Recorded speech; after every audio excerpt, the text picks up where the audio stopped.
want to start off by asking you about traditions. Maybe you have some traditions that you've kept. Maybe as a child, there were some traditions in your life. Maybe there's certain holidays of the year that you don't miss out on. But in the United States of America, we tend to be all about our traditions in different ways. For example, sharing a Thanksgiving meal has been around in one form or another ever since 1621, even though it didn't become a national holiday until the 1860s.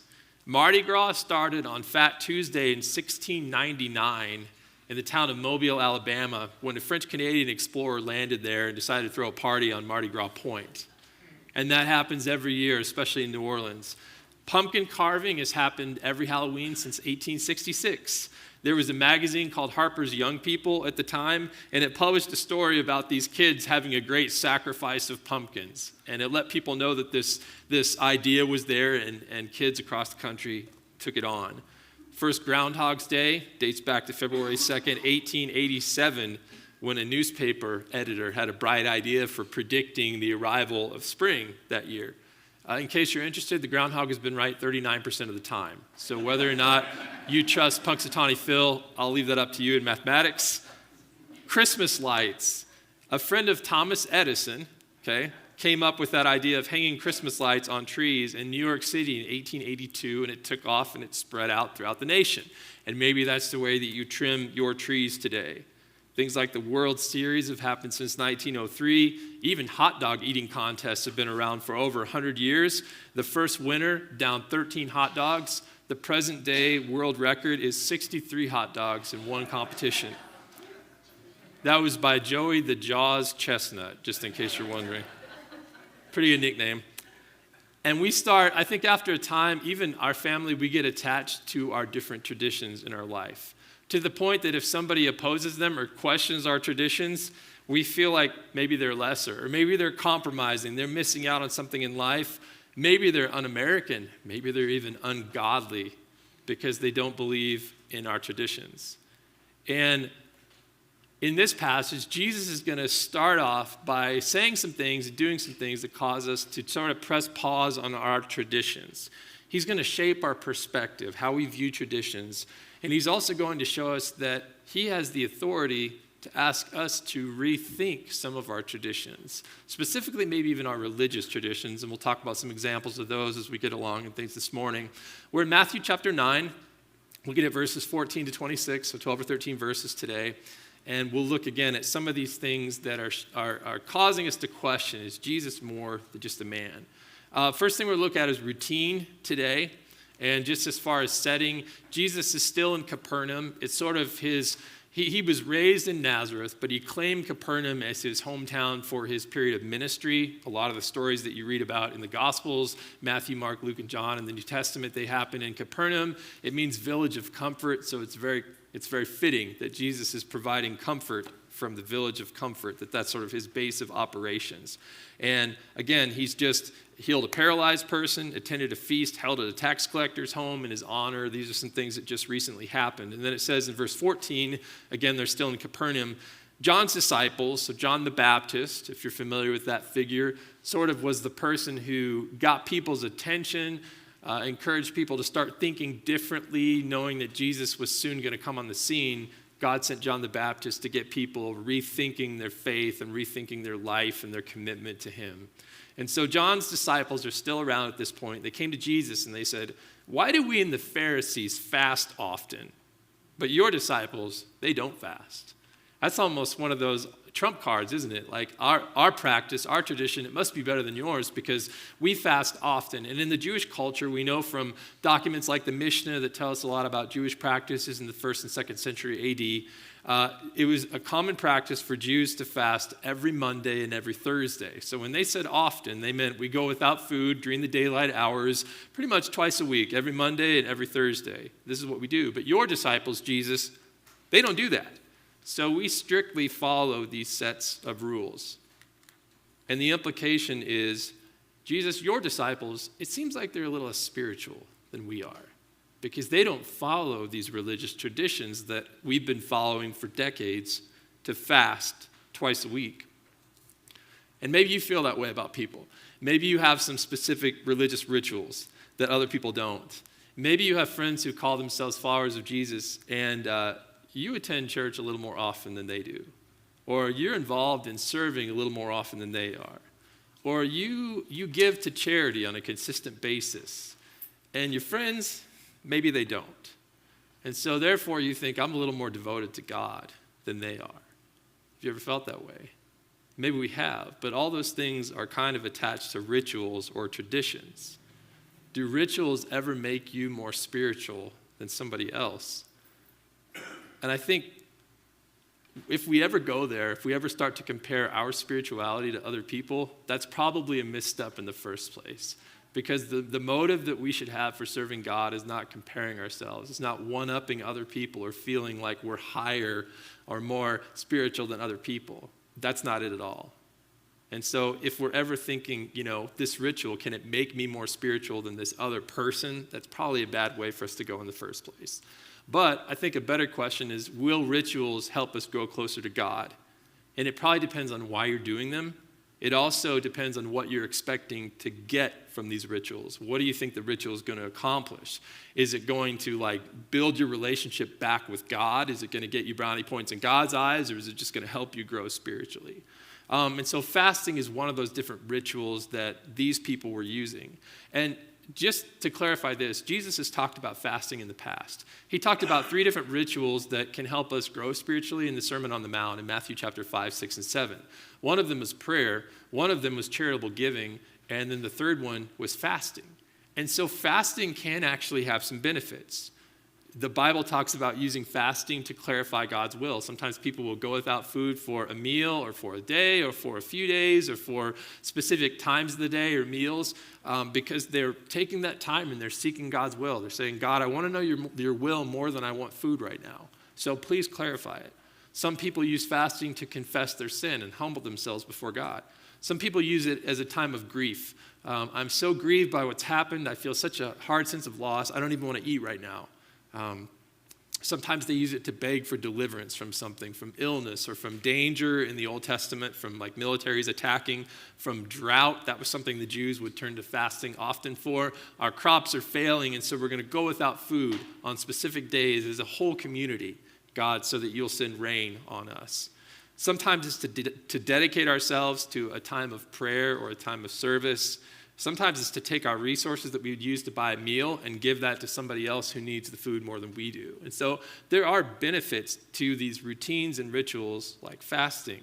But these people were doing it out of routine and out of just trying to be religious, not necessarily for a specific reason. And so Jesus is going to point out that maybe sometimes it makes more sense to set your ritual aside than it does to just keep doing what you're doing because that's what you've always done. And that's why John's disciples and the Pharisees were doing it. That was just tradition. Tradition for the sake of tradition. And Jesus is saying, if you're just doing that, maybe you should have a motive better than that. In verse 15, he says to them, can the wedding guests be sad while the groom is with them? The time will come when the groom will be taken away from them, and then they will fast. Do you normally go without food at a wedding reception? Or do you normally eat? Would it be kind of strange if you were celebrating somebody's wedding and the buffet line's open and everybody's going through and you're sitting at the table, not eating with a gloomy look on your face, right? It wouldn't fit the occasion. Jesus is saying, I'm like the groom, and my disciples, they're celebrating because it would kind of be odd if they're in my presence every day and they're going without food, like they're fasting, like something's wrong or they're mourning. So it's not appropriate right now. He says, essentially, spiritual practices should be sensitive to our life seasons. And so sometimes in life, it may not be the right time to have a certain spiritual practice. You might have to pause something because of the season of life or take on something for the season of life. For example, just very practically, last Sunday morning, many of you were probably sitting in this room or perhaps in church somewhere else. Do you want to know where I was at and our family was at last Sunday morning? We were sitting on a streetcar riding through the streets of New Orleans in Louisiana. We didn't go to church that Sunday morning because we were on this vacation and we were focusing on spending time together as a family and seeing different places, and we had 24 hours in this very unique city to explore it. And so we were sitting in a cafe having breakfast, and we were riding a streetcar, and we were having snow cones in New Orleans while you were sitting here in church and being spiritual. Because that was a season of life, and it was okay that we set aside this ritual of Sunday morning meetings in order to do something different and be sensitive to a season in life. And it might not even mean that we're less spiritual than you, because it's okay to do that in special seasons, certain seasons. Jesus goes on in verse 16. He says, nobody patches an old garment with unshrunk cloth. So you don't take new cloth and put it on an old garment, because the patch pulls away from the garment as it shrinks over time, and it makes the tear worse. He also uses an illustration from this time about wineskins. Here at this day and age, they would pour wine into skins for it to ferment and age. And he says, nobody puts new wine into old skins, otherwise the skins burst and the wine spills out and the skins get ruined. But they put new wine into fresh wine skins, and both are preserved. So if you use a fresh animal skin to hold the wine, it expands and stretches for the first time as the fermentation process happens. And so you don't ruin it. Why is he talking about wineskins and fabric? He's making a parallel, and it has to do with this idea of traditions. And his point is that sooner or later, Jesus' teachings were considered new, kind of odd, kind of revolutionary at the time, kind of like that new wine, kind of like that new garment that's being made. And his point was, his teachings, sooner or later, they're probably going to ruin or cause to burst these older religious systems or these older traditions. Eventually, something that Jesus says or something that Jesus does are going to hit up against one or more of your traditions that you think you have to do in life in order to be spiritual or better or right or whatever. And eventually something Jesus says is going to just kind of burst your bubble in a way, ruin your religious box, your idea about God, your idea about worship, your ideas about church. Sooner or later, something Jesus says won't jive with what you think about God and church and worship. It'll be a little bit different. You'll have to make an adjustment, or your system's going to burst, your box is going to break. And these things might be things that our churches have taught us about God, or about the gospel, or about Scripture. Maybe it's things about who Jesus is as a person. Maybe it's about what brings us into a relationship with God in the first place. Maybe it's about what the gospel or the good news is. Maybe it's about admitting that we might not have all the right answers on a specific issue or question. Maybe it's about differing on certain beliefs that we considered at one time to be essential. And then Jesus says something and we wonder, well, is that really essential to have to have the right answer on that specific thing? But maybe Jesus says or does something that causes us to rethink those ideas that we have maybe formed, or maybe their tradition has just taught us. Maybe it's things about the ways that we express our worship, because the ways that we worship God tend to be very traditional. Not saying like traditional as a conservative, but traditional as things that we get from previous generations in our own church environments.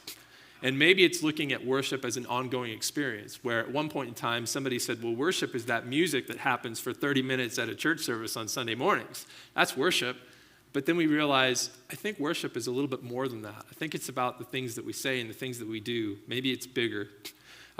Maybe it's looking for ways to serve and meet practical needs within and outside of the church. That's how we get our worship boundary kind of enlarged. Maybe it's about when we realize God's looking more at our heart and what we're thinking, what our motive is, maybe than the things that we're doing. But Jesus says things and they cause us to rethink our definition of worship. Maybe Jesus says something and it causes us to change the way that we relate with people. Maybe we have been in a habit of separating from people that we would categorize as like worse sinners than we are. And so we just try to avoid certain groups of people in our society because we put them in this category of those are sinful people, or those are people that are doing really, really bad things, so I don't want to be around them. And then you see Jesus sitting at a meal with some of the people that had those reputations in his society, like the tax collectors and the other people that the Pharisees and Jews would have called sinners. And Jesus is just sitting across from the table having a wonderful conversation. And those people are actually following Jesus. And he's not keeping them at arm's length. He wants them to come close. And so maybe we start to rethink how we relate with people who are different than us or have different moral basis or ideas about God than we do. Maybe we start focusing more on judging ourselves than other people as we see what Jesus says. Maybe we even start to love people who mistreat us, not just the people who love us, because of things that Jesus says and challenges us toward. And so those elements of our traditions we have to change, or else our tradition is going to burst. It just can't coexist with what Jesus is calling us to. Or maybe it's different elements of our culture that we've kind of married with our Christianity. Maybe it's a dress code that we feel like we have to achieve. We've put that cultural expectation into what we consider Christianity. Maybe it's a style of music that we won't go beyond or outside of with our church, because this, tradition says this is church music, so this is how we're going to worship. Maybe it's church has always looked like this. It's a service order, and it happens on Sunday morning, and it happens for an hour to an hour and a half every Sunday morning. And in America, that's very, very general, right? A lot of places, church looks like that. But maybe we realize it doesn't always have to look like that. If we didn't meet on a Sunday morning from 10:30 to 11:45, that would be okay, even. Maybe it's things that are beyond church itself. Maybe it's thinking about elements of our culture. Maybe it's expectations for people to agree with our same political point of view, our platform, or the candidates that we think should win. We think somebody couldn't be a Christian and disagree with me politically. And then Jesus causes us to rethink that. Maybe it's expecting other believers to be just as committed or uncommitted to our nation and our country as we are. Those things, again, many churches, many people feel strongly about that. I'm not telling you it's wrong to feel strongly about those things, to have a patriotic sense, of motivation. But to say that this is Christianity, we have to realize that this is Christianity. Following Jesus is something that's happened for hundreds, even thousands of years in many different cultures outside of our own country. And so calling people to look at patriotism as we define it as a part of our church, or even forcing our standards that we have as followers of Jesus on our society at large. When we look at Jesus, we don't necessarily see him doing things like that. And so, again, we have these boxes, and we think we know everything that Christianity and church is supposed to look like. And then Jesus says something that's a little bit off, and we think, that doesn't fit into my box. And so our box either bursts, or we have to say, how do I adjust my box to fit what Jesus is showing us? And so traditions, they're tricky, but Jesus says ultimately, I'm the one who has authority over tradition. I can have my disciples not fast because it's a time of celebration. They don't have to be locked into tradition. And because we're followers of Jesus, we don't have to be locked into tradition ourselves either. But it's personal. We like our traditions. It's tough to let go of. But Jesus may call us to that. Secondly, on a totally different tangent, Jesus' authority over suffering. That's what we look at in the next few verses. Again, this is a little bit of variety this morning because it's not all in one topic. And so topic number 2 starts in verse 18. It says, as he was telling them these things about traditions and wineskins and clothing and all of that, suddenly one of the leaders came up and knelt down before him, saying, my daughter is near death, but come and lay your hand on her and she will live. So emergency. My daughter is dying. We know from other Gospels account, this is a 12-year-old girl. We don't know what it is that's caused her to be on the verge of death, but she's on the verge of death. This leader is a synagogue leader, so think of the Jewish church of the day. And he comes from this town of Capernaum. Everybody's probably familiar with him because all the Jewish people are worshiping in this synagogue, and he's like the main person who's over everything, who's kind of the spiritual leader who determines the service order and who shares and all that. So he's seen as the leader, the caretaker of the synagogue. He says, my daughter is dying right now, this 12-year-old girl that everyone knows. Come lay your hand on her and she'll live. So Jesus and his disciples, they get up and they follow him immediately. So Jesus is hurrying to meet an urgent need. This girl, she's on the brink of death. And it says in verse 20, just then a woman who had suffered from bleeding, a bleeding disorder for 12 years, approached from behind and touched the tassel on the bottom of Jesus' robe, because she said to herself, if I can just touch his robe, I'll be made well. There's a little bit of backstory that Matthew doesn't give us in this book. Mark tells us that in Mark chapter 5, 25 to 29. He says, a woman suffering from bleeding for 12 years had endured much under many doctors. So she's been to every doctor she can think of. Maybe some of you are in that place right now. You've tried everyone you can think of, and you're still dealing with your health problem, and that's this woman. And it's been going on for 12 years. You can't find anybody who has a medical solution. She spent everything she had, so she's poor now because she spent all of her money on medical help and was not helped at all. On the contrary, she became worse. So her problem got worse despite all the doctor visits. Having heard about Jesus, she came behind him in the crowd and touched his robe, for she said, if I can just touch his robe, I'll be made well. And instantly her flow of blood ceased, and she sensed in her body that she was cured. So immediately from touching Jesus' robe, the suffering is instantly ended. She suffered for 12 years. It's been pain and weakness. But not only that, there's been isolation. Because when you have a bleeding issue, it's something that in Jewish culture separates you from worship in the temple and maybe even in the synagogue. So think about somebody who couldn't go to church or couldn't worship God with other people, only had to worship privately for 12 years. So you can't go in a church building for 12 years because you have a bleeding disorder, and that disqualifies you in Jewish culture from being in a position of being able to worship. You're ritually unclean. So she's been isolated from all of her spiritual community for 12 years. And that's this woman's state. Touches his robe, is instantly healed. Jesus, where is he headed? He's headed to this girl who's dying, right? It's urgent. But it says in verse 22, Jesus turned and saw her. Now, he didn't just pause like he's running through this crowd. We find from other places there's a crowd pressing around him because he's just healed a paralyzed person. He's had all these crazy conversations with people, and so there's crowds that are following him and listening to him, and they want to see what he's going to do next, so they're all pressing in on him, and it's a little chaotic. And it's not as easy as Jesus turned in an empty street and saw her, and then he kept going toward this girl who was on the brink of death. It wasn't like that. In Mark, he also tells us more. Mark's gospel, it says that once Jesus realized in himself that power had gone out from him. So this woman's cured. He says, I felt power, God's power, go out from me. And so he turns around in the crowd and he says, who touched my robes? And his disciples say to him, you see the crowd pressing against you, and you say, who touched me? So he's looking around to see who had done this. So Jesus, he's in a crowd, everybody's touching him. He's looking around saying, who touched me? And his disciples think, you're crazy. And think about Jairus, the synagogue leader whose daughter is on the brink of death. Jesus stopped rushing to your home, and now he's in a crowd of people, and he's just staring around for maybe a minute or two, trying to say, who touched me in a crowd? And look, as everyone's touching him, right? How frustrating would that be at that moment to be Jairus?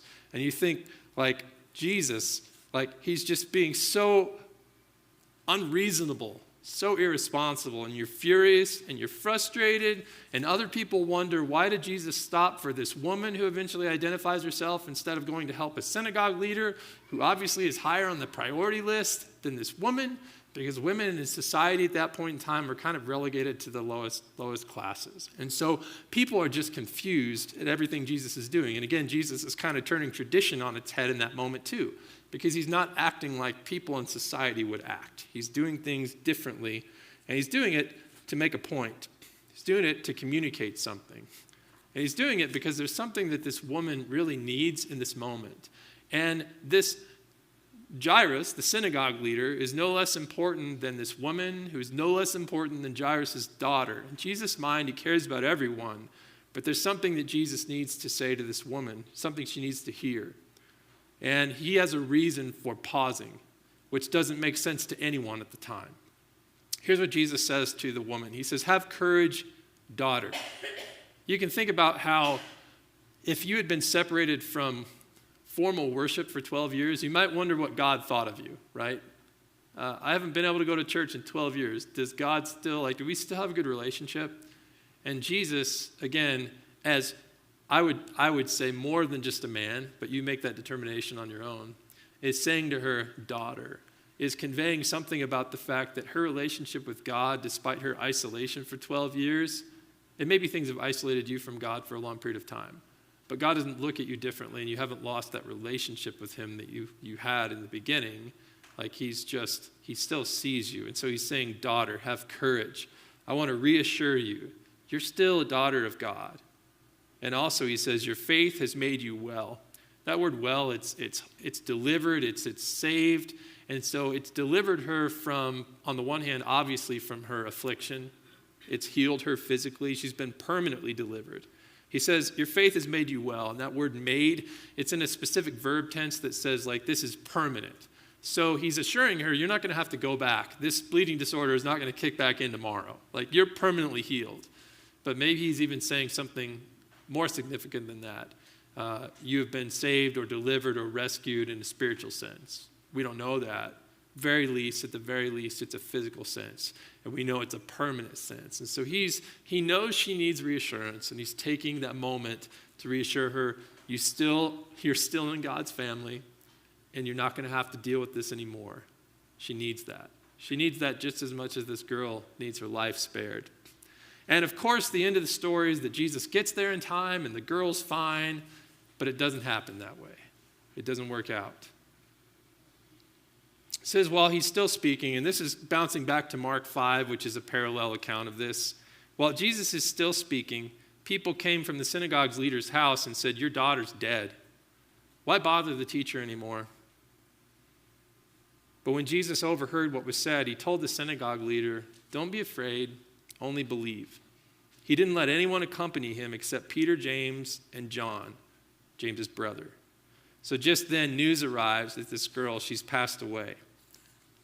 And remember this whole time, Jesus, he has a reason, and he cares about each of these people that are involved. But his timing and his actions are confusing, and they don't always make sense. And they don't always make sense to us.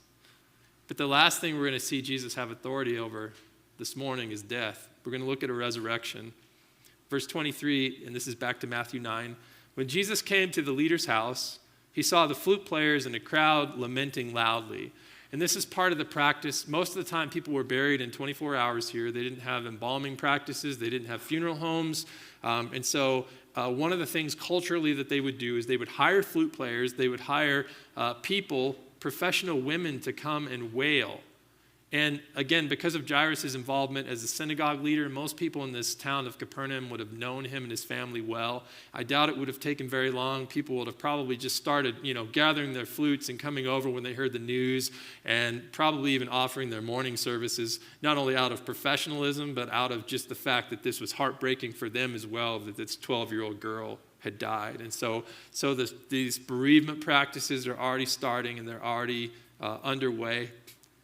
And Jairus' family and his friends, they're experiencing this indescribable loss in this moment. And I mean, she is gone, and they realize that. I'll also say, at this period of time, we're kept at arm's length from a lot of death in different ways. People who are doctors pronounce death. We don't have to necessarily observe someone who has died and make that call ourselves. We have funeral homes and funeral directors who prepare bodies and take bodies in and handle the funeral arrangements and the ceremonies and handle the burial. We just sort of show up for the remembrance. But things at this point of time are very different. Everyone has seen and touched and felt death. And so when this girl has died, everyone recognizes it, everyone knows it. There is no doubt in their minds that this girl has died, and they are very equipped to make that call because they've seen death over and over again, close up in their culture. But they're feeling this indescribable loss. And maybe some of you have felt something like that. That's one of the most terrifying things for me as a person, to think about losing one of my kids early on in life, and we have 4. And maybe you've seen that or you've experienced that. But this girl, she's an only child. And so instantly, mom and dad lose their identity as parents. Instantly, they lose their hopes and dreams of seeing this girl grow up, of them becoming grandparents someday, of this girl's wedding day. Instantly, the house is quiet. And they think about how the laughter and the giggles and the tears are no longer going to be here, how the friends are no longer going to be over running around the courtyard because their only child, she's gone. And there are more things that they probably are thinking about, more of these thoughts that are coursing through their mind about this heartbreaking loss. And I'm sure their community, their family, they're very empathetic, and they're all surrounding them. And Jesus, in verse 24, he says, leave. And then he says something that, picture this extreme sorrow and then the shift emotionally that happens. He says, leave, because the girl's not dead, she's sleeping. And everybody just instantly goes from mourning to starting to laugh at him. I mean, Jesus, you are crazy. It's obvious to us this girl is dead, and you say that she's only sleeping. And maybe they even feel like he's being a little cruel, trying to get people's hopes up at this point in time, because this girl is obviously dead. How could Jesus say something like that? How could he not recognize what's obvious?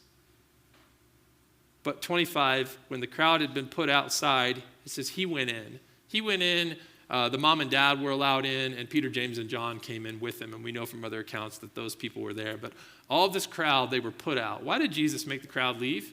Wouldn't it have been cool to see him raise someone from the dead? I mean, they could have seen it happen with their own eyes. There are instances where Jesus, when people don't have faith, it actually holds back God's work. People don't get to see God's work because there's not faith present in a community. This happened in Jesus' hometown of Nazareth in the New Testament.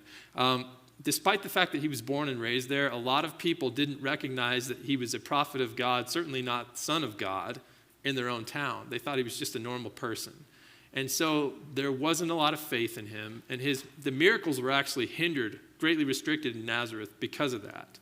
And so perhaps Jesus sends them out because, the doubts and laughter of a huge crowd of people would have actually hindered the work of God in that moment. We don't know. God couldn't work in that, or would choose not to work in that environment. It would restrict his work in that way. But he put them out. It says he took her by the hand in verse 25, and the girl got up. And this news spread throughout the whole area. He does more than take her by the hand. He speaks to her as well, and Mark tells us that. He says, "Little girl, get up." And she instantly came back to life. He causes her spirit to return. Mark also tells us that. And then her body also is fully repaired. So she was dead. She had no spirit living in her body. But yet Jesus, he speaks to her. He touches her hand.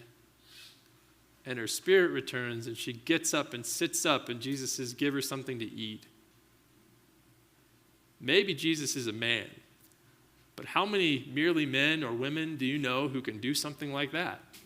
And that's exactly Matthew's point, is to share that and to say, maybe we should rethink our ideas about who this Jesus is. Maybe he is more than just a man, because what mere man or woman can do something like this? I want to give you a few thoughts from what we've talked about today as we close. These are some action steps, and there's a variety because we've been looking at traditions, we've been looking at suffering, we've been looking at death, all those things kind of mixed in one because of where we're at today. But here's some possible things for us to rethink through and maybe ways we could apply what we hear today. Here's some questions mainly. First of all, what could you do to help transform our valley into a village of comfort? This is not just a theme of today. This is a theme throughout Jesus' ministry. Capernaum, the village of comfort, Jesus was truly making its name come true. And God has us, some of us maybe in small villages here, so to speak, in this area, certainly in a valley here. Maybe you're attending from elsewhere, you're watching elsewhere online, and you have a village of your own or a valley of your own. But what can we do collectively to help bring comfort to where we are? That's an ongoing question. That's a question for the rest of our lives, daily questions. Secondly, is your current season of life calling you to pause or maybe to pick up a spiritual routine? Prayer, fasting, giving, serving, solitude, study, simplicity, gathering again, celebrating. Maybe it's time to pause something because it just doesn't quite jive with your season of life. And you've been doing things because of the routine of it, not necessarily for a specific reason. So it's time to press pause and maybe re-engage in that. For others of you, you've pressed pause for a while. Maybe it's even been years. But there are some routines that would be helpful toward helping you grow again spiritually. And maybe it's time to pick up one of those routines again because there can be benefits to these traditions also. Thirdly, in what ways does your current religious box clash with the teachings and example of Jesus? We all have boxes. I have a box too. And my box is getting broken all the time because I have a past and history and different denominations of churches and religions that I've attended. And so all these things, they get stretched. But the goal is how do we live like Jesus and think like Jesus? Also, what or whom are the most urgent things in life causing you to overlook? Sometimes we have these urgencies the urgency is severe in this story. This girl is dying. But if Jesus was only focused on the urgency, he wouldn't have taken time out for this woman. And sometimes we feel certain things are so urgent, but there's other things that are important in life, and we just overlook them. So maybe there's something like that in your life. Fifth, is someone in your life in need of reassurance, as this woman was? If so, how could you personally provide words or actions of comfort? Maybe there's someone in our lives who we need to reassure. Maybe it's a spouse that we need to reassure. 6, is it possible that your doubt of God has been preventing you from seeing him work? because that was, I think, could have been the case if Jesus wouldn't have asked these others to leave. Maybe our doubt prevents us from seeing him work. And then finally, do you think Jesus is more than a man? Why or why not? I'm not here to answer that question for you. Matthew's not even going to answer that question for you, but he's going to make you think about it. And that's why he shared the things that he shared today. Let's go ahead and close, and we'll pray together. And then I encourage you, enjoy each other, enjoy the conversations and the company. Unless you have to head out right away, that's fine as well. But if you have time, enjoy the community here. God, thank you for today. Jesus, thank you for your time and your life here on earth. Thank you for using Matthew to capture different portions of that, to cause us to rethink even who you are, to ask these important questions. And I thank you for also challenging us with different aspects of our life. Maybe we have certain traditions that have been so hard to let go of, but they're not things that you, Jesus, would even call us to. Or maybe they even clash with what you're calling us to.